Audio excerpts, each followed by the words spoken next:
Hi అండి. Welcome to my channel. నేను ఈరోజైతే మన థంబ్‌నెయిల్ అయితే చూసారు గదా! పెళ్ళైన ఆడవాళ్ళకి బానిస జీవితం తప్పదు అనేవి. నిజంగా 100% నిజమండి ఇదైతే మాత్రం. ఎందుకంటే సాటర్‌డే రోజు పేరెంట్స్ మీటింగ్ ఉందని జెప్పి పేరెంట్స్ మీటింగ్‌కి ఎళ్ళొచ్చాను నేను మా పిల్లలని తీసుకొని. మా హస్బెండ్ అయితే పనుందని జెప్పేసి బయటికైతే వెళ్లారు. అంటే వేరే పనేం గాదులెండి. మా వారు ట్రాక్టర్ డ్రైవర్ అని జెప్పాను గదా! తన పని మీద తనైతే బయటికి వెళ్లారు. ఇంకా వచ్చేసిన తర్వాత స్కూల్లోనే మాకు లంచ్ అయితే పెట్టారు. మేము ఆ లంచ్ అది తినేసి వచ్చిన తర్వాత కొంచెం సేపు పడుకుందామని జెప్పేసి, "పడుకోండి నాని" అంటే, "మేము పడుకోమమ్మా మాకు హోంవర్క్ ఉందని" జెప్పేసి వేసిన చాపని, బెడ్‌షీట్లు అన్నీ ఏటి అటు లాగేసి అయితే కూర్చొని ఇంకా వాళ్ళ వర్క్ అయితే వాళ్ళు కంప్లీట్ చేసుకుంటూ ఉన్నారు. నాకు బాగా నిద్రొచ్చిందండి. ఇంక నిద్రొచ్చినా పడుకోలేం గదా! పిల్లల్ని అలా వదిలిపెట్టేసి. ఇంకా వాళ్ళని చూసుకుంటూ నేను గూడా కాసేపు అది ఇదని మాటలు చెప్పుకుంటూ ఉంటే ఈవినింగ్ 4:30 అయిపోయింది. ఏమైనా స్నాక్ కావాలమ్మా అని అడిగారు. ఇంకా వాళ్ళకి స్నాక్స్ అయితే చేసి ఇచ్చాను.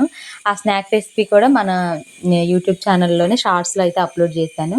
మీకెవరికైనా ఇంట్రెస్ట్ ఉంటే మాత్రం చెక్ చేయండి. చాలా టేస్టీగా అయితే ఉంది.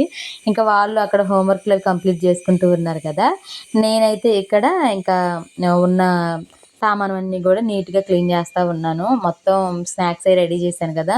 మార్నింగ్ కూడా నేను హడావిడిగా వెళ్ళడం వల్ల ఎక్కడివక్కడే ఉండిపోయాయి. ఇంక వాటన్నిటిని గూడా క్లీన్ చేసుకుంటూ ఉన్నాను. ఒక పూట ఏదైనా హెల్త్ బాగోక పని చేయకుండా ఉన్నామే అనుకోండి, ఇంకా అది సాయంత్రానికి చాలా బర్డెన్ అయిపోతూ ఉంటది. ఇంక దీనికి తోడు నేను ఇంకొక సెల్ఫ్ ఎంప్లాయ్‌మెంట్ అది ఇది అనుకుంటూ ఎవరినో మోటివేట్ చేద్దాం అన్నట్లుగా ఈ వర్క్ అయితే నేర్చుకున్నాను గదా! ఈ వర్క్‌లో ఉండే ప్రాబ్లమ్స్ చేసే వాళ్ళకి మాత్రమే తెలుస్తదండి. చాలామంది ఏమంటారంటే ఫ్రేమ్‌కి సెట్ చేసి వదిలేస్తే అదే చేసుకుంటూ ఉంటది గదా! అనుకుంటారు. లక్షల్లో సంపాదిస్తున్నారు, వేలల్లో సంపాదిస్తున్నారనైతే మాట్లాడతారు. అంత ఏముండదండి. చేస్తేనే రూపాయి లేదంటే లేదు.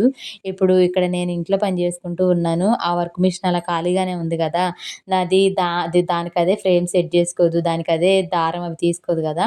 మన పని మనం జేయాలి. దాని పని అది జేస్తా ఉంటది. ఫస్ట్ మనం వెళ్లి అన్నీ ఫిక్స్ చేస్తేనే అది చేస్తా ఉంటది. మధ్య మధ్యలో 10 మినిట్స్‌కి, 5 మినిట్స్‌కి అక్కడికి వెళ్లి థ్రెడ్ ఎలా వర్క్ వేస్తుంది, ఏంటి తెగిందా లేదా అవన్నీ చూసుకోవాలి. అన్నీ చేస్తేనే వస్తదండి. లేకపోతే లేదు. ఇంకా మనం థంబ్‌నెయిల్‌లో చెప్పుకున్నట్లుగా అయితే బానిస జీవితం అంటే ఇంకా హెల్త్ బావున్నా, లేకపోయినా, ఇంటికి చుట్టాలొచ్చినా, మనం ఎవరింటికైనా వెళ్ళినా బానిస జీవితమేనండి. బానిస జీవితం మీన్స్ అయ్యో అనుకోవద్దు. ఏముందండి ఇంట్లో రొటీన్ పనులండి. ఇప్పుడు ఇంట్లో ఉండి వర్క్ చేసుకునే వాళ్ళకి ఇప్పుడు కాకపోతే ఇంకొంచెం సేపుకి పని చేసుకోవచ్చులే అనుకుంటారు. బయట ఆఫీస్‌కెళ్ళే ఆడవాళ్ళైతే కొంచెం సేపు వాళ్ళ ట్రావెలింగ్ టైమ్‌నైనా ఎంజాయ్ చేయగలుగుతారు. కానీ హౌస్ వైఫ్స్ ఫ్రమ్ వర్క్ వాళ్ళు ఎలా ఉంటారు అంటే, వర్క్‌కి సంబంధించినయి తెచ్చుకోవడానికి వెళ్ళినప్పుడు నేనైతే ఇలాగే ఆలోచిస్తానండి. మా వారు ఉంటే తీసుకెళ్తారు. మాకు నియర్ మంగళగిరిలో కావాల్సినవన్నీ దొరుకుతాయి. నేనక్కడికి వెళ్ళైతే తెచ్చుకుంటాను. మా వారుంటే తీసుకువెళ్తారు. లేదంటే మాత్రం నేను ఒక్కదాన్నే వెళ్ళి తెచ్చేసుకోవాలి. దానికి సంబంధించినవి. ఇంకా ఆటోలో వెళ్తూ ఏమని ఆలోచిస్తానంటే, ఈరోజు ఇడ్లీకి నానబెట్టా కదా! ఇప్పుడు నేను ఇవన్నీ నాకు దొరికి, మళ్ళీ నాకు ఆటో అంది, ఇంటికెళ్ళిన తర్వాత దాన్ని గ్రైండర్‌లోకెయ్యాలా? లేదు అనుకుంటే మిక్సీలో వేద్దామా? మిక్సీలో వేస్తే ఒక గిన్నెతో అయిపోద్ది. గ్రైండర్ అనుకోండి ఇవన్నీ కడగాలనిపిస్తది. దోసలకి వేసామా, అమ్మో! మిక్సీతో అంతసేపు నుంచొని ఎవరు పడతారు పిండి? గ్రైండర్‌కి వేద్దాం. ఇలా ఎన్నో ఆలోచనలండి. ఎన్నో ఆలోచనలు. పిల్లలకి మళ్ళీ ఈవినింగ్‌కి ఏం స్నాక్ చేసి పెట్టాలా? హెల్తీగా ఎలా పెట్టాలా? వాళ్ళ మైండ్ మెచ్యూరిటీ కోసం ఏ ఫుడ్ వాడాలి? ఇలాంటి బోలెడన్నుంటాయి. కానీ ఇవన్నీ కూడా తెలీదు ఎవ్వరికీ గూడా. చాలామంది ఏమనుకుంటారంటే, "మీకేంటమ్మా ఇంట్లో ఉంటున్నారు గదా! ఇంట్లో ఉండి చేసుకునే పని గూడా చేసుకోలేకపోతున్నారా?" అని ఈజీగా అనేస్తారు. ఎవ్వరి పని అంత ఈజీ కాదండి. నన్నడిగితే మాత్రం ఇంట్లో పని చేసుకుంటూ కూడా బయటికెళ్ళి పని చేసేవాళ్ళు చాలా గ్రేటు. నేను కాదు అనట్లేదు. అలాగని ఇంట్లోనే ఉండి పనిచేసే వాళ్ళనైతే తక్కువ చేసి మాట్లాడొద్దు. మెయిన్‌లీ అందరి పెళ్ళిళ్ళలో ఎలా ఉంటారంటే మగవాళ్ళు ఇంట్లోనే ఉన్నావు గదా! ఈ ఈ షర్టు ఉతకలేదా? లేదు ఈ షర్టు ఐరన్ జేయలేదా? ఇలా మాట్లాడుతూ ఉంటారు గదా! అలాంటప్పుడైతే నాకు చాలా బాధ అనిపిస్తూ ఉంటది. ఎక్కడో చూడాల్సిన అవసరం లేదు. మన ఇంట్లో మన ఇన్‌లాస్‌ని చూస్తూ ఉంటాము. మన నాన్నని అంతెందుకు ఇప్పుడు పెళ్ళైన తర్వాత మన హస్బెండ్‌ని గూడా చూస్తూ ఉంటాము. రేపు మన పెళ్ళైన తర్వాత మన పిల్లల్ని గూడా చూస్తూ ఉంటాము. ఇది తరతరాలుగా వస్తున్నటువంటి ఆచారం. ఇంట్లో ఉండి మీరేం చేస్తున్నారు అని ఒక చిన్న మాటతో మన వాల్యూనంతా తీసేస్తూ ఉంటారు. అలా అనే బదులు "ఏం కుదరలేదా? ఈరోజు ఈ పని చేయడానికి నీకు కుదరలేదా? సరే ఈవినింగ్‌కి చేసి పెట్టు. రేపు మార్నింగ్‌కైనా కొంచెం నీట్‌గా పెట్టడానికి ట్రై చెయి." ఇలా చెప్తే వాళ్ళ సొమ్మేమైనా పోతుందా చెప్పండి? అలా చెప్పరు. మనల్ని ఇంకొంచెం హర్ట్ చేస్తూ ఉంటారు. దీనికి తోడు మనకి నెలలో 5 రోజులు మనకు చుట్టాలొస్తారు గదా! ఆ చుట్టాలొచ్చినప్పుడైతే ఇంకొంచెం ఇరిటేషన్‌గా ఉంటది.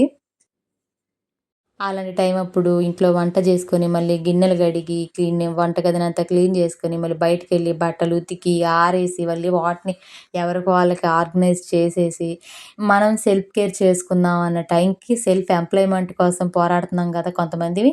అదే అండి నాలాంటోళ్ళు. మళ్ళీ మన సెల్ఫ్ ఎంప్లాయ్‌మెంట్‌కి కావాల్సినవన్నీ మనమే అరేంజ్ చేసుకోవాలి. ఇంకెక్కడుంటదండి టైము. ఇంకా కాస్తో కూస్తో కాసేపు కూసేపు ఫోను చూడాలి, ట్రెండింగ్ వీడియోస్ చూడాలా, ఇలా ఎన్నో ఉంటాయి. అన్నీ గూడా చెప్పలేము. బానిస జీవితం అంటే ప్రత్యేకంగా ఏం లేదండి. రొటీన్ లైఫ్‌నే బానిస జీవితం. ఇంకా ఎప్పుడు కూడా రొటీన్ గదా! ఎవరన్నా ఒక పూటొచ్చి చేసి పెడితే బావుండు అనుకుంటాము. ఎవరో కాదండి. మన అమ్మే అవుతూ ఉంటది. మన అమ్మ కూడా అనుకుంటూ ఉంటది గదా! అబ్బా! చిన్నప్పటి నుంచి చేసి పెడుతూ ఉన్నాను. మనం కూడా 2 రోజులు రెస్ట్ తీసుకుందామని వాళ్ళకి ఉంటది. మన ఇన్‌లాస్‌కి కూడా ఏమని ఉంటదంటే మన కోడళ్ళొస్తారు గదా! మనం కూడా కొంచెం సుఖపడదాం అనుకుంటారు. మనం ఎక్కడిస్తామండి ఆ అవకాశం. అయ్య బాబోయ్! మన పనులు మనం జేసుకోవడానికే టైం ఉండదు. మీ పనులు మేమెక్కడ జేస్తామమ్మా అంటాము. అలా ఉంటది.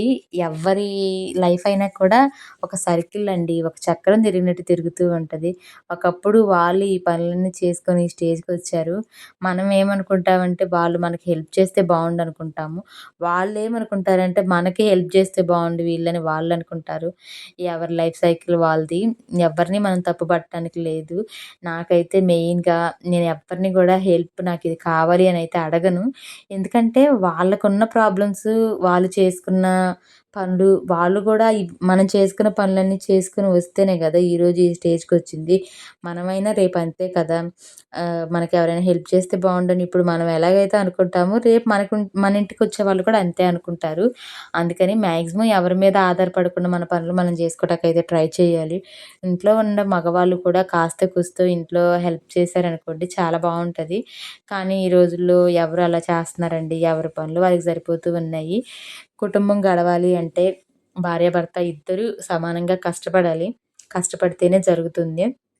ఇవాళ నిత్యావసర వస్తువులు గానివ్వండి, పెట్రోలు, డీజిలు, నెక్స్ట్ కరెంట్ బిల్లులు, మనకు కావాల్సిన క్లాతింగు, ఇవి ఫ్రూట్స్ అని, వెజిటబుల్స్ అని ఏది లేకపోయినా ఇల్లయితే నడవదు, గడవదు.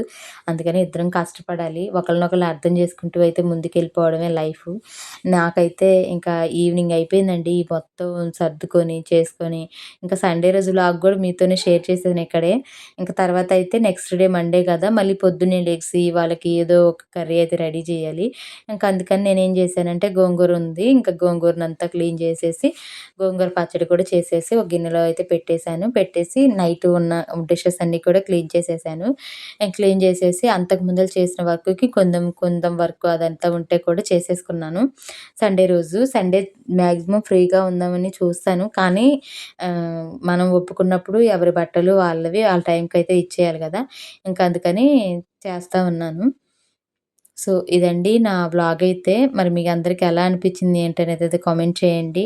ఆహ్, డైలీ లైఫ్ అనేది మెయిన్‌లీ హౌస్ వైఫ్స్ లైఫ్ అనేది రొటీన్‌గానే ఉంటూ ఉంటది. మనం చేసుకునే పనిని మనం ఇష్టపడితే అదెప్పుడు కూడా బోర్ కొట్టదు. ఇది నా కోసం కాదు, మా కోసం చేసుకుందాము అనుకుంటే మాత్రం మన లైఫ్ ఎప్పుడు కూడా హ్యాపీగా ఉంటది. మరి ఈరోజు వ్లాగ్ అయితే ఇదేనండి. నచ్చితే మాత్రం ఒక లైక్ ఇచ్చి సబ్స్క్రైబ్ చేసుకొని సపోర్ట్ అయితే చేయండి. ఒక చిన్న కామెంట్ అయితే పెట్టండి. మరి ఈ వ్లాగ్ ఇక్కడితో ముగిస్తున్నాను. ఉంటాను. అందరికీ గుడ్ ఈవెనింగ్.